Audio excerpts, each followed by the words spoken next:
Welcome back to Random Quest New Horizons. I'm dear darling. As you see what's going on a lovely island of Fawnhollow today, and this is a rare time I actually remember something. I was like, oh, you know what, let's talk about that tomorrow. I haven't actually talked about escape rooms at all. Astonishingly, I have not talked about escape rooms at all in these 2 years I've recorded Animal Crossing videos, which is insane because I actually really quite like escape rooms. I'm not going to be like, oh, I'm an escape room expert or anything, but I'm just saying, haven't failed an escape room yet. So it's just, toot your own horn there, I suppose, a little bit. Yeah, escape rooms are pretty fun, and and I suppose continuing on from a collaborative puzzle, whatever thing I talked about yesterday, I suppose it's a reasonably cool topic. Well, at least a topic I can talk about for half an hour. So anyway, hello everyone. Right now in Fawnhallow, it's 12:06 PM on Tuesday, April 5th, 2022. We've got label visiting, and that probably just means we're going to ignore her, unfortunately, but just do be what veterans of New Horizons do. Veterans be, I don't know, I was going to try and make a meme out of that, but I'm not really much of a meme, so that's quite difficult. No, but escape rooms, if you don't know what escape rooms are, it's basically like a sort of event thing you can do. You'll go to a location, and it's basically a huge puzzle, interactive puzzle, which you do with a group of people, or by yourself, I suppose. You could certainly do it by yourself, should a room allow for that. But yeah, it's basically just like a big old... you can think of it kind of like a treasure hunt kind of thing, all contained in one room, just like with puzzles along the way. Are they called treasure hunts? Do treasure hunts have puzzles? I'm not sure. I don't think I've done a treasure hunt, but yeah. It's basically just a room with puzzles, and the objective most of the time is to get out of the room. Of course, kind of varies depending on the theming of the room, and so that's escape room is just the first sort of name that caught on. I don't actually know what came first, the escape room online games, or the escape room as sort of an activity you can do. But yeah, I mean, I've done a few escape rooms in my time. I haven't done loads. I think I've probably done... It's either less than 10 or around 10. Let me think. If I were to guess, I think I've probably done about 8 or so, which you might be like, that's quite a lot, but seeing as the first one I've done was I think I was in sixth form still, so that would have been... But it was about 6 or 7-ish years ago. Oh, hold on, I don't want to go play online with someone. But that's basically just kind of over one a year, which actually that sounds too many. I don't know if I've done that many. But there was basically a phase where I did a load of them because, or by load I mean more like 3 or 4 or something. Because they're quite fun. Honestly, they're a really fun time, and perhaps if you know me for any length of time, or if you I suppose even listen to any of the videos, you'll probably be like, yeah, okay, that makes sense. No, of course you would love escape rooms. You love puzzle games and that sort of thing. You love things like that. It seems like right up your sensibilities. And yeah, you're not wrong. Puzzles. I would certainly be lying if I said puzzles weren't a rather large element, I suppose, of escape rooms. But, there's other things as well, If you're sitting here being like, oh, I never tried puzzle room, not puzzle room, escape room, because I don't really like puzzles that much. Fair enough, you are a better judge of who you are as a person than I am, but not all escape rooms are just puzzles. And, a very big part of escape rooms as well is often, searching for things. And some puzzles, escape rooms can often have very, active elements as well, depending if that's what you like. I will say I've not actually been in a room which has had a major part of it be an active obstacle course or laser grid maze or something like that. Most of them have been rather low consequence, I suppose, in that sort of scale. But I've had all of them, and I'm pretty sure use the general concept of trying to search and find items in room as a key part of it. So if you're the sort of person who's like, I don't really want to sit there and work out puzzles, because it's not like doing escape rooms sit down, work out the Sudoku puzzle or something like that. It's more like find a key and, find out where the lock goes, and then find an abstract puzzle and a set of clues scattered around the room, and which will make a combination, and then all that in tow, you can put all the pieces together to solve what you need to solve.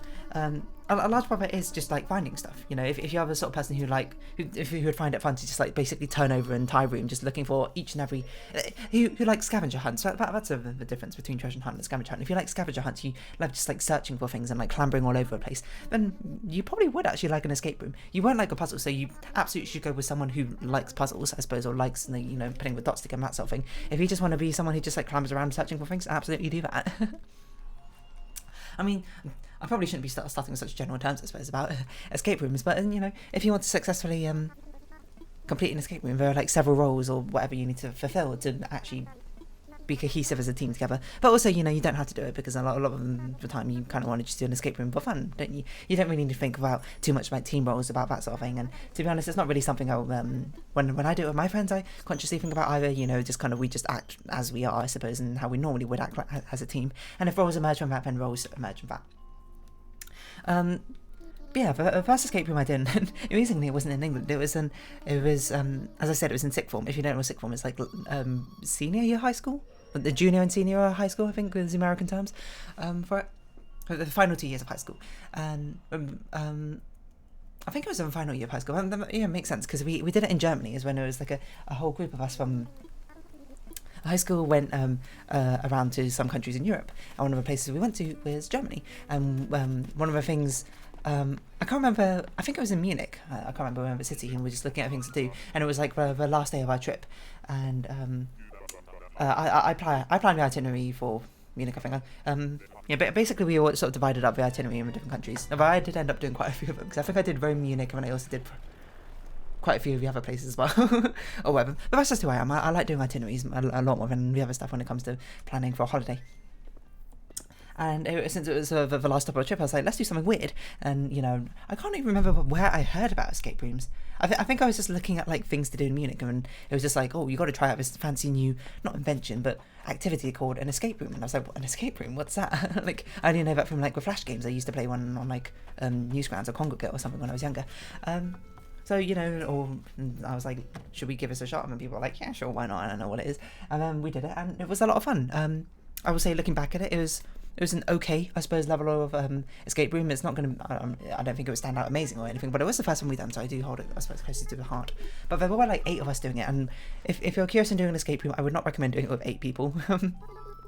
Mainly because it's quite difficult. The thing with escape rooms is, I think, usually you should stick with like 4 to 6, maybe like 3 to 6ish, depending on the size of your escape room. It kind of depends on how many things are to do, because the problem is with escape rooms is there's not always that much you can actually do. There's only finitely many like puzzles and things to work on. So the problem we had with 8 people was like 3 to 4 people, like 2 people, but if I recall, basically didn't do anything, or didn't get to really do anything. They sort of just like vibed out, which is fair enough. Like I don't think we had a bad time necessarily, but you know, we could have had a more fun time for a few of us, or if we did 2 different escape rooms.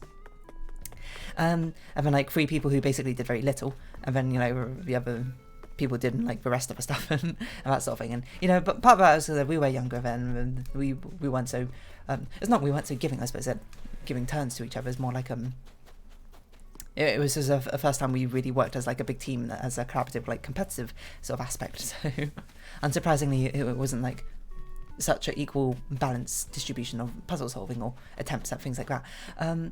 But now, you know, now obviously we've done a lot more of these escape rooms. We know exactly what people like to do and what people want to do, etc. So the balance is a lot easier to get.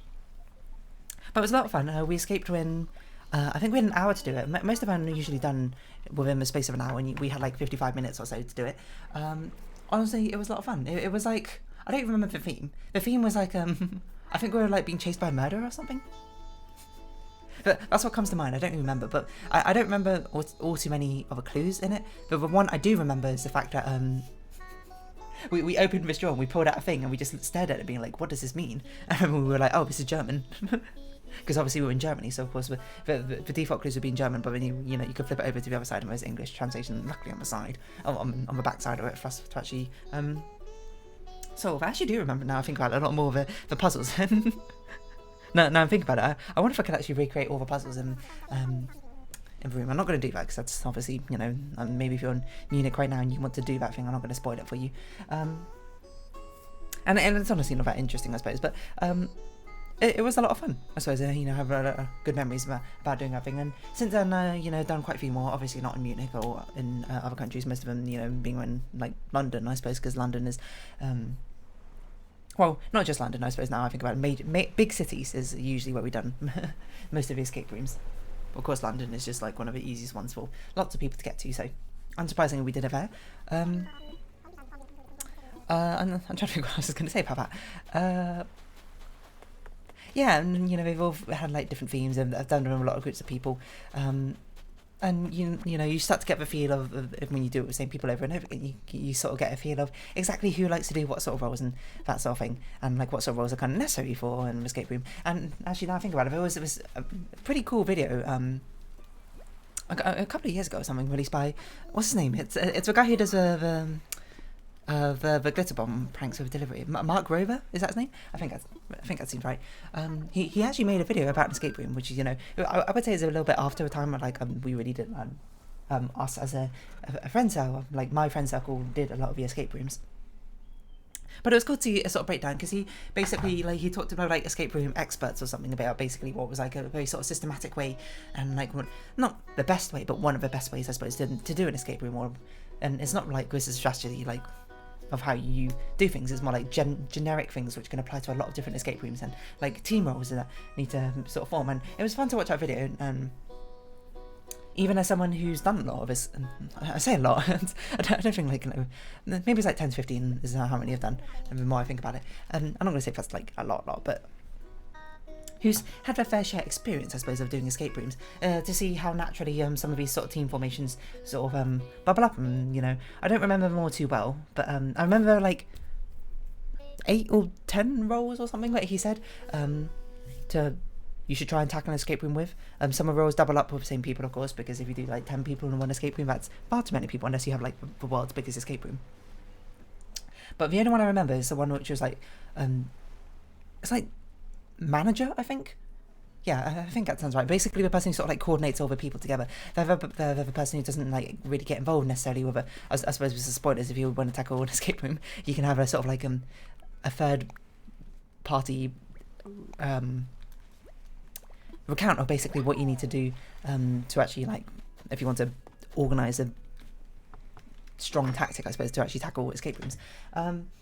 But the manager, and that's a role I think is very important. It's often a role I feel like I try and take up a lot of time. Oh, Raymond, you're ill. You poor thing, let's go get you some medicine. I try and take up, I suppose, in roles.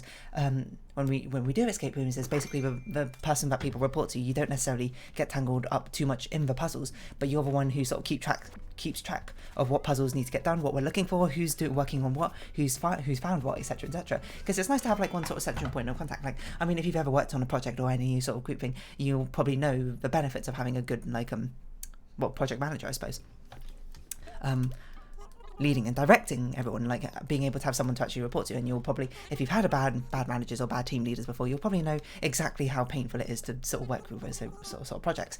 But they're basically the coordinator. They're the sort of person, they don't get tangled up with puzzles. They're the person that people report to. So if you have roles, will report to being like, hey, I found this, or like, I'm going to work on this, or say, I need to find something like this.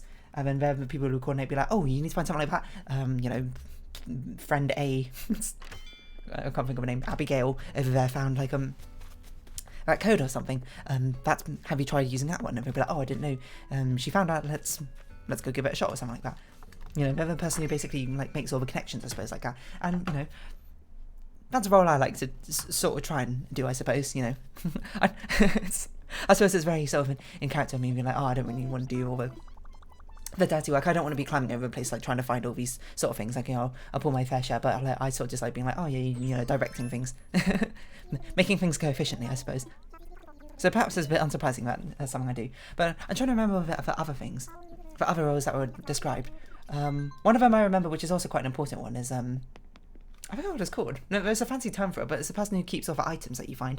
So like, it's a person who like, when you find a key, give them the key. When you've done and used a lock, give them the lock. So they basically keep everything which has been used and which has not been used. So while the project manager, or was it project manager or team leader? I don't remember. I think it was manager. Coordinates basically all the people. The storage keeper, I guess. They're the one who keeps all the items, like all the things that you find, like statues or clues on, and keys or like numbers, necessarily, and you know, has the big sort of warehouse, I suppose, and keeping track of everything they've had and what they need. There's also another one, I can't remember, I think it's called like Searcher or something. Like a sniff, they're basically like a sniffer dog, where they basically just like turn, and it's what I mentioned earlier, the sort of people who, or the role who should like basically be telling room inside out, basically trying to find, looking at every single nook and cranny, while being reasonable, of course. If you do an escape, be respectful of the things. There are things which are obviously not part of the actual puzzle itself. So, oh, a steampunk hat, how cool. I didn't know that was an item, but that does make sense because there are steampunk clothings. There are things which are obviously not part of the things, like you'll never need to use a screwdriver to actually disassemble anything in an escape room, probably, unless, you know, it's very obvious. And if ever a person who just like finds stuff, they don't do any puzzles, they'll be like, hey, found this. And then they report to a project manager or the storage keeper of the things they found. And yeah, and then there's one other role which I think is also an important one. I can't remember, it's like the puzzle solver or whatever. The person who just sort of sits down and brute force it, not brute force, it's like solves the puzzle. Because even though I've been like, oh, you know, escape rooms don't often just have to be comprised of puzzles. There are puzzles that do make a big element. Like one of the most recent ones I did had a Picross puzzle. I was trying to remember what it was called. I was about to call it like a Macross puzzle. So that doesn't sound right. I don't know why I'm talking to you. I don't really have any fossils. I meant to go to Brewster. But there's everyone who just like sits down and be like, oh, we got this puzzle, we need to solve it. And then there'll be like one who'll be like, okay, I'm going to sit down and just solve this. Which is one of the roles I sometimes do as well, certainly, and I will not lie about that sort of thing, because I do like logical puzzles and that sort of thing. You know, last time, as I say, there was a Picross puzzle in the most recent escape room I did, and I was the one who did that because I was like, oh, a Picross puzzle, I'm going to do that. And yeah, and you might be like, oh, and you're taking on 2 roles there, but I mean, roles had to overlap, and there was only 4 of us in the thing. It's not like we can fulfill all like 10 roles. I can't remember what other ones there were off the top of my head. I'm feeling there was like one which is really weird. It was just like, this person needs to think like differently from everyone else. When I'm just kind of like, all right, sure, I guess. Like, I don't really think that's that necessary, to be honest. I think it's more important just to have like a bevy of different people who all think about things in different ways. There's probably some other ones I don't remember off the top of my head. Yeah, I mean, you can go search out that video if you're interested in that sort of thing. It's a good watch, I would say, if you're interested in that sort of thing. But if you're not interested in that sort of thing, then I guess it's a bad watch. I don't really know. But yeah, I don't know what else to say about that. And yeah, obviously I've done quite a few escape rooms in my time. But the ones I always find I quite like are always the ones with nice thematics, I suppose, to go along with it. As much as I do like puzzles, I think there's a certain limit with how difficult you can make a lot of escape room puzzles to make them accessible. Or maybe I just haven't found one which has been like exceedingly hard. Because the difficulty with I suppose satiating my puzzle drive is as you know, if you watch me play any of these puzzle games, is I love puzzles, dislike exploration. I don't care about exploring or that sort of thing or looking for things necessarily. I'm just like, give me the puzzle, make it clear. Like, my perfect escape room, I just walk into an escape room and it's just like, oh, I can evidently see all the different puzzles, I just don't know how they link together and I don't know how to solve them yet. I don't know how to go around looking for keys or like codes or things in like, you know, clothing pockets or underneath doormats or on the side of a table, etc, etc. That's not my DDO. But other people like that. And I think that's one of the things why I do like escape rooms so much, is because obviously, you know me, I love things which encourage team cooperation and that sort of thing. So being able to band together with, you know, like some of my friends who are just like, oh, I don't really care about puzzles, but I love going around and like searching for things and being able to, you know, offset each other's like weaknesses and that sort of thing and do things that other people don't want to do for each other. It's nice. And being able to like collaborate and work together to get a satisfying outcome. It's a reason I like these escape rooms so much. I forgot what I was going to say from this. I'm sure I had a point, but I don't really remember. But yeah, that's the reason why I think puzzle curation is a little bit difficult, because you'd have to make, if you wanted to appeal directly to me, you would have to make a puzzle which was basically an escape room which is basically highly focused on puzzles, and then I'm sure a lot of people would do it and be like, yo, there's no like looking for things in this escape room, that's kind of boring. You know, it's kind of an expectation you come from a puzzle room. So really, I guess what I want is a puzzle video game, which is I have plenty of, so I don't really know why I'm complaining about that aspect. But bear in mind, I'm not actually complaining. I'm just sort of, you know, freely talking. But like apart from oh yeah, that's what I was going to say, because I don't think many escape rooms I've played have had a puzzle which made me go, whoa, that's actually mind-blowing. Because there's only a certain amount you can do if you're trying to tie together multiple mechanics and that sort of thing. There have been some where I've been like, oh, that, you know, most of them I've been like, oh, you know, that's nice. And it's always nice when it's like, oh, that seems logical and that seems well designed to lead from one thing into another. And I certainly can appreciate that, but none of them have been like, well, that's mind blowing. Not the same way when I play Bab as You or The Witness, and I'm just like, actually maybe not. Witness isn't such a great example. I think Snakebird might be a better example of that thing, because Witness had a lot smaller, I suppose, scale puzzles. Because Witness very much ties in the exploration aspect, I suppose, to it as well. But what was I going to say about that? I forgot. What was I going to say about this? Yeah, none of them have like mind-blowing puzzles, but I really like the sort of thematics and the way they sort of tie thematics in together with the actual room a lot of the time. And perhaps it's unsurprising if you know me, but I do like horror and that sort of thing. Like, oh, I so badly want to go to like a proper haunted house one day. I've been to like a couple of like smaller ones, but you know, none of them have been so exhilarating as one. I want to go to ones which I see like in YouTube videos of people like on crazy outfits and that sort of thing, and it's like long and super scary. But you know, obviously with the whole pandemic situation, that's not really something which comes to pass right now. I also don't even know where to even go for a super awesome haunted house. So there's one time, you know, I think I talked about this before, you know, went on a holiday to Japan, went to Fuji-Q, which is a famous amusement park in Japan near Mount Fuji, which had supposedly like the scariest haunted house in the world, or no, in Japan. I don't remember. Went to Fuji-Q, haunted house under renovations. Very tragic. Didn't go there. So I suppose if I ever go back to Japan, I do want to go to that haunted house one day, but that's neither here nor there. Anyway, we're talking about escape rooms. So a lot of escape rooms, I definitely jump out of the ones with horror sort of theming. And in fact, now I think about it, I think every escape room I've done, it has either had a horror thematic or future like sci-fi sort of thematic.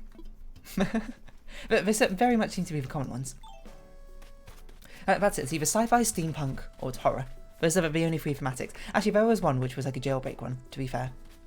And then you got the other category, which is just like everything else, which doesn't quite fit. What are we doing, Nookmar, mission-wise? Customizing. Getting fossils assessed. Okay, we'll do those two, then we'll do the daily exercises. Did we give Fawn? We did give Fawn yeah, we gave Fawn a present. Okay, I was just checking up we did right. Oh, we should have talked to Katrina again to. I forgot to boost the Fawn thing. Actually, it doesn't really matter because we're going to do it eventually. We don't need to boost our friendship through Katrina. I forgot what I was saying. Oh, we ran out of customization kits. I wonder if we have any in our house. Where's I going with this? I don't remember. I honestly don't remember what I was talking about. And I mean, I know I was talking about escape rooms, but I mean, like, what specifically was I talking about escape rooms? Oh yeah, thematics. I'm trying to think of like but like none of them have been particularly truly scary, and I suppose that's probably designed for good reason, because not many people go to an escape room being like, I want to be scared out of my wits. That's kind of what haunted houses are for, like scary attractions like that sort of thing. I think a lot of people probably go to escape room being like, I kind of want to solve puzzles and, you know, do the escape room and the thematics. If it's got a good thematic, that's sort of like a secondary bonus which comes to it. I can think of like cool moments which has happened in escape rooms. There's one company, I think this is one we did in London, now I think about it, where basically the escape rooms, I think we did all the escape rooms that they have, or they had at the time, and they've probably added more now, but they had this really cool thing, like the first one we did, where we, you know, inputted like a code or combination, and we were basically trying to, I think the plot was we were trying to stop an evil villain from like launching missiles or something, or like exploding the world, I can't remember. And we had to find his like secret computer terminal, and of course we were like searching around for a computer terminal, being like, where's his computer terminal, that sort of thing. We don't know how this is going to work. But then we put in like one of the codes and that sort of thing, and like the walls slid away to reveal the computer terminal hiding beneath, and we were like, what? That's cool. At least I think that's cool. And that same company, there was another one, like the hardest room they had, where you start in it like quite a small room. Actually, that's normally quite a fun thing, which I think I've seen through a lot of different escape rooms, is like the transition from one room to a different room. This one sticks in my mind because we started in a really small room. It was like I'm gonna say it was like a 3x3 meter room or something. And I'm trying to remember exactly what happened. we solved some sort of puzzle, and somehow, basically, that room sort of just like, that wall gave way to a whole like another room, just like standing behind it. We were like, what? I think there was like these big sort of like sliding garage doors that sort of like opened up to reveal stuff behind it. I honestly don't recall. Apologies, a little bit of a pause there. I don't really know what I was talking about. I mean, now I was talking about escape rooms. I don't remember exactly where I left off this conversation. What else did I have to say about escape rooms? I mean, I could try and talk about a bit more about some of the other escape rooms I've done. Oh, I was talking about cool things which happen in escape rooms. That's right. That's right. That's actually a thing I think back on, because I had a school trip back in, oh gosh, what year was I in? 9? So that would have put me around 14?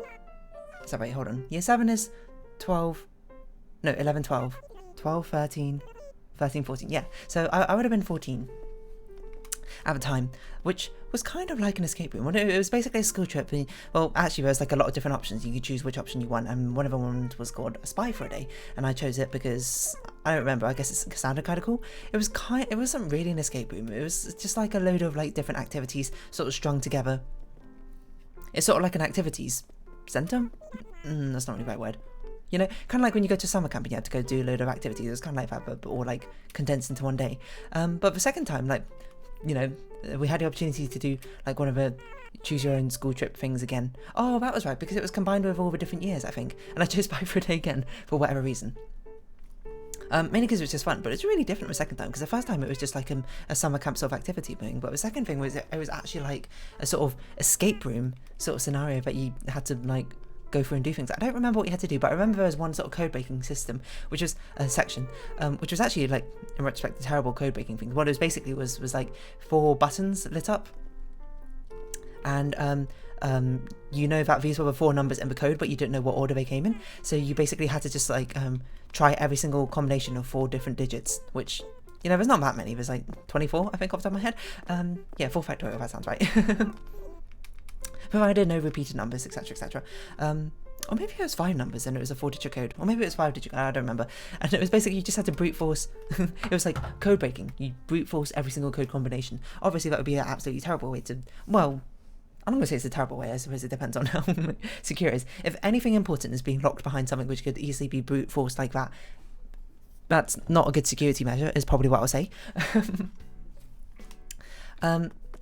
But it was basically, you just had to sort of sit there and like type out like the different codes. And I remember we all took turns in it, and I just remember thinking, because back then I was kind of shy, I didn't, you know, want to speak up and say anything, you know. Of course, if I did it now, or like if I had my personality now back when I did back then, I'd just be like, yo, you guys suck up this, I'm going to do this.